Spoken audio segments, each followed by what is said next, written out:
What's the worst way to break up with someone?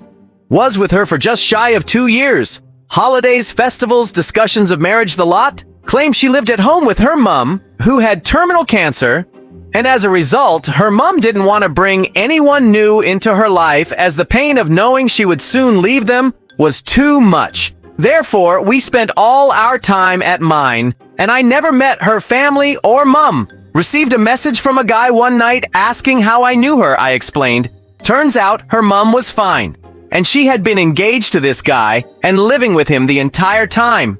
They were due to get married in a fortnight.